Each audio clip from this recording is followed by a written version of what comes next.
hypnosis, hypnosis.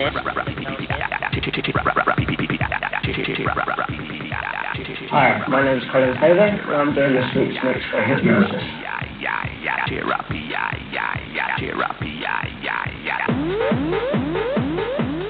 Benvenuti a Belfast, io sono Stefano. E sono Pablo. E siamo delle Underground Promotion. Welcome to Belfast, that was Stefano and Pablo, and I'm Cliff McKay.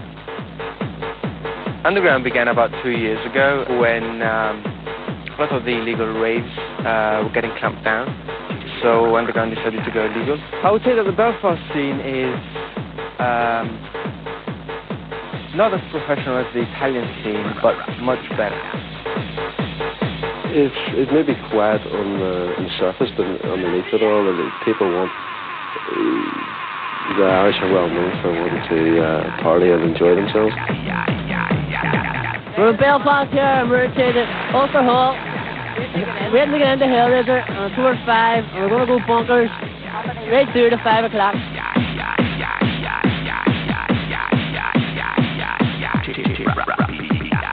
Hellraiser is just totally eliminate party time. It's the only way to explain it. We're in the planet Wonk from the planet Funk.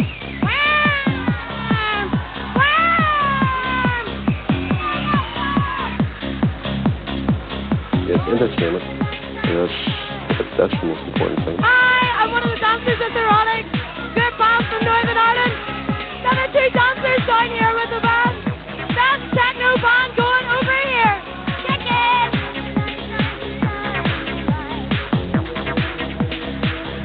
I come here, this is just brilliant, and the Hellraiser in the Ulster Hall, Belfast, and it's just unreal, it's brilliant. Pablo and Egypt Groove is just the best you've ever seen, brilliant. I want also make people happy, you know. It's like do little show when I play. Well, I think the dance scene over here is just taking a bit of a time to sort of develop. Obviously, heavy metal over here is very big. So, I mean, the young kids coming up, an alternative to heavy metal is that hardcore thump, thump, thump. Thump, thump, thump. I'm involved with Skippy Records, also manage band Erotic, Inner Motions, Bennett John.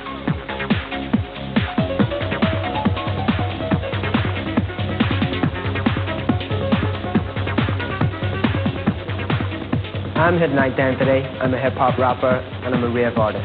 People are sick of hearing politicians force views and issues down throats that people don't understand or don't want to hear. I'm not going to do that anymore. I want people to decide for themselves what's right and what's wrong, because in the end of the day, they're the only people that can do that. The rave scene over here is something that a lot of people are into. I MC at it, even though I'm a hardcore hip-hop rapper, but that is the only place that I can get my message across to. Too close yet too far, too near, not too clear. Could you feel my mind for to flake me with fear? What eyes inside cross with tears, with no cheer, but flash lit the flame. But who is to blame? The one who blows or the one who brings wood? The man is a sin, if he does bad for good. The if you provoke, then you choke on the smoke. Cause you've learned that if you clever fight, you get burned. I don't really want to get into that. I do return to Belfast to DJ. I've played at Sugar Sweet a couple of occasions and other clubs in Belfast. Clubs are not segregated by religion at all, and Catholics and Protestants mix openly. There's nothing like that going on in any of the clubs in Belfast. I mean, there is the tension there, of course, which they're living with, but in general, every time I go home, I'm amazed by how enthusiastic everyone is, you know. It's still a very, very vibrant scene there, and you can't knock it, you know. It's only recently that it's coming together, that kids are going out together, having a good time, and a lot of boundaries have been broken down through the music and through the whole scene. The situation in Belfast doesn't really affect the next out. You know, everybody just smokes out, have a good time. All the partnerships are Catholic and Protestant, so it doesn't make a difference, it doesn't affect us in any way. Certainly the legal forces over here are paranoid of people having fun. They always tend to, you know, seem like the killjoys, when, let's face it, at the end of the day, there's never any trouble at any dance event, or very little trouble, and it's a waste of their time really to be there. I mean, at the end of the day, everybody's there to have a good time. Sugar Sweet crowd are just so open-minded that they'll give any DJ, a guest DJ, a good reception if he plays well. And I think once the DJ comes over, sees what the crowd's like, they respond as well, because there hasn't been a bad night at Sugar Sweet.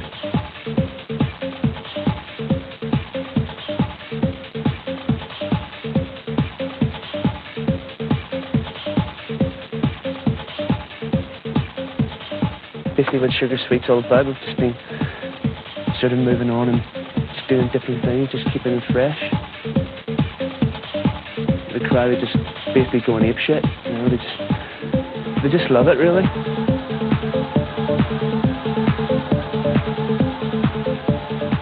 They're not interested in sort of like the troubles or like sort of hanging around street corners. Sugar Sweet, man, living excellent, right? No power military shit here. What you're actually getting in Belfast is quality over quantity. David and I started working together like 4 years ago, and from that, Sugar Sweet came about. I enjoy playing because you're playing to your friends. You're playing to people that you've known, that you've got to know over the years. Seeing all the people in Northern Ireland come together, they think there's lots of trouble, but it's really, really dead on. The music I would play, playing more to people's hearts rather than only full of aggression.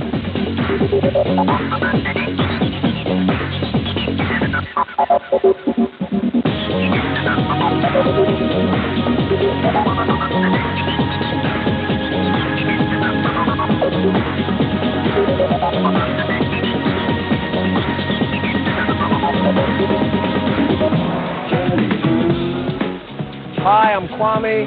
Hi, this is Sarah. We are The Influence. We try and squash a lot of flavours together. I suppose that's why we've ended up being this high-profile, low-brow band. We've just come to be pretty well known. Michael Jackson, obviously asking us to support him around England was one big, big thing. Jacko, yes, Mr. Mike had listened to the album, and also he's a buyer of a magazine called Blues and Soul, and we were on the front cover of that when the album first came out. We didn't have time to meet him. busy schedule of a supermodel and all that, you know. Yeah, you know like no time. No time. Mick Jagger asking us to produce his single. It's another amazing thing. He said, come, you know, I really want you to do something. We were a bit cheeky in that we replied by saying, you know, you're going to have to come in and re-vocal everything. So that's how we got to meet him.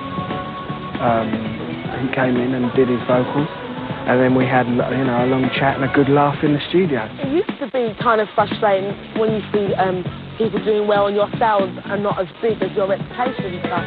Then after a while, I just kind of figured, well, it's just not our time. You know what I mean? There's nothing you can do. You just have to kind of push on and make the music that you love and make the music that comes from you, and that's all you can do. I don't know. I mean, it's at least we're credible. Hey. You know, I hate to be naff, eh? Nobody wants to be naff. Nobody wants to be naff.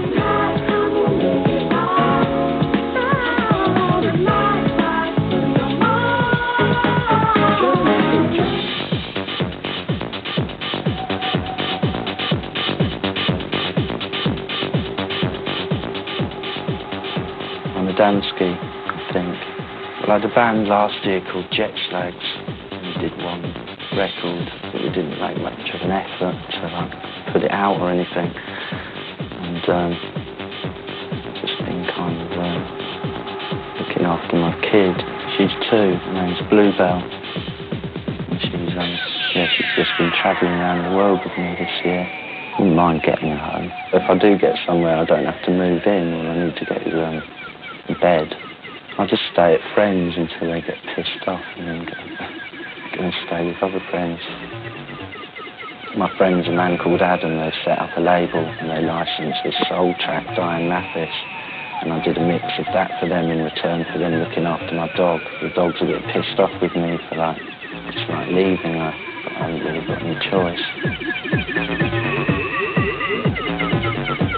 My 3 favourite tracks from this week's mix are Eon, World Beyond, 4D, Hidden, and Nico, Frontiers, and you can hear them all if you phone our chart line. You can catch me playing live in the mix at Norwich every Wednesday night at the SW1 Club, or from September the 3rd at Deep Space in Palace. Ecstasy is a very interesting drug. It's got an amphetamine-like effect, which makes people feel high and keen to keep going. It is the ideal dance drug, because the more you're doing, the more you're experiencing at the same time, the more the drug seems to be worth taking. My name is Diaz, and I'm just about to reveal my personality in an interview coming up.